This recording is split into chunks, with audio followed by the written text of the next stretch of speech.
Hello guys, this is Big Unit Cycling. Welcome back to the channel. Today we're going to do a real world review on the Pirelli P Zero Race TLR and the Pirelli P Zero Race TLR SL. Yo, could someone tell me why every manufacturer in the bike industry or every brand uses that SL and what does it stand for? Because I'm noticing a lot of my components, they throw on that SL. Anyways, I have two different tires here. These tires are coming down to the end of their lifespan. I'd like to give a real world review on what they were like to ride with. The reason I have two different tires on because they both failed, and we're going to go over that, the pros and cons of the Pirelli P Zero Race TLR and TLR SL Race. All right, the pros. Puncture protection is awesome. It is really, really, really good. I've never had any issues. I was one of them to never had any issues with puncture protections. I have the TLR, the Pirelli P Zero Race, since 2021. And in September, I purchased that one, and the other one was back in May. So 2022, last year. So this one didn't last a year. And we're going to get to that later, but the puncture protection, excellent. Perfect for winter riding because, like I said, or training. And these are designed for racing, not necessarily training, but I use them for training as well. And yeah, they've been excellent. I've never had to worry about getting a puncture, and yeah, and it benefited me, the tubeless technology on here. The Pirelli P Zero Race did not fit on a certain type of rim, a certain type of wheel for me. So, yeah, but the SL did. So, yeah, there were some compatible issues with different wheel sets going on there. I even took it to the bike shop, and he couldn't get it on. So, yeah, it wasn't me. So, yeah. So there are still compatible issues, so that's a negative on there. And let's go on to the wear of the tire. Like I said, I had this one since September 2021. These are the Pirelli P Zero Race, and we could just have a look here on the threading, how this looks. There we go.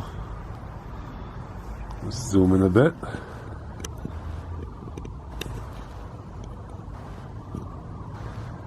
Okay. I don't know if you guys can pick this up on the camera, but there is a little bit of wear and tear, and this is the front wheel. So, yeah. And you can see there's some fraying on here as well. And the reason why I have a mix and match is because, let me just turn this around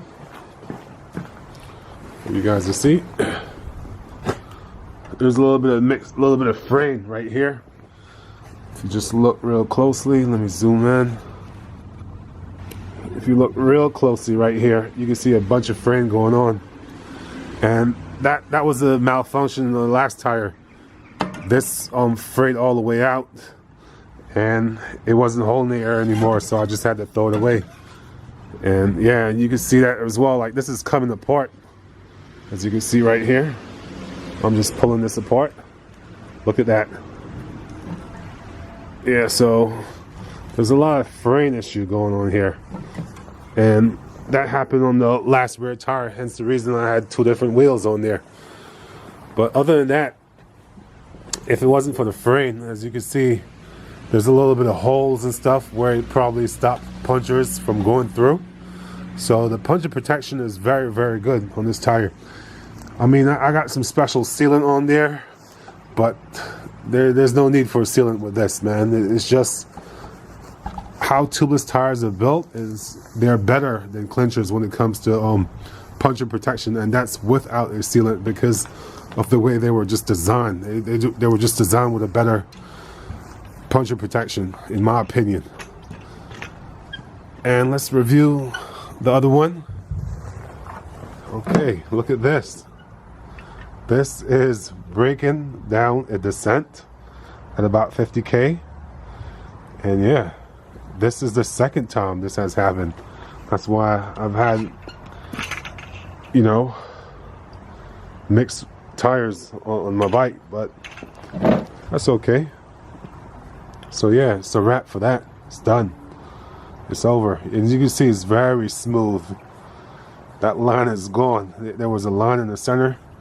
So when you're a heavy rider or a bigger rider, you're gonna have issues with your tires and wheels. And as you can see here on the side, we're also having a bit of fraying. So it looks like the sidewall is about to pop out, man. Look at that. Yeah, but so those are the negatives. But other than that, the rolling resistance, I can't test for that, but it's quite fast. It's up there with my other tires that are designed for racing.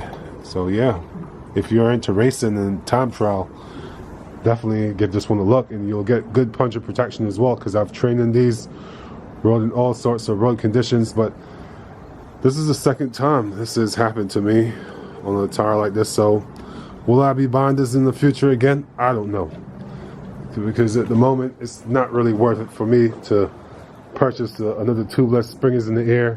I'm about to break out the other bike in a minute, and yeah, it's just not really worth it in my opinion. I'll just go back on clinches for now, because I only do about 40% of my ride these days outside. So, and I'm gonna have a different bike, so we're going back on clinches. But the tubeless has been fun. I enjoyed it. You know what I mean? It's pretty easy to put on. And yeah, I do recommend these, but don't expect them to last too long if you're a big, heavier rider. If you're lighter, yeah, these will be perfect for you. And that's it for now.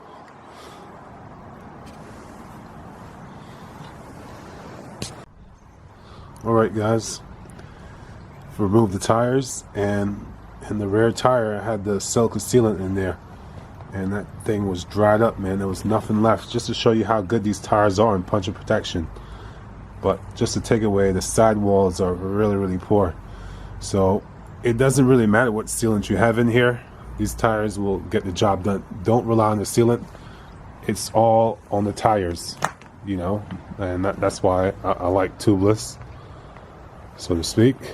And in the front tire, I had the stands, no tubes sealant on there with the chunky bits, but I just top it off with the regular. I don't know if you can see that.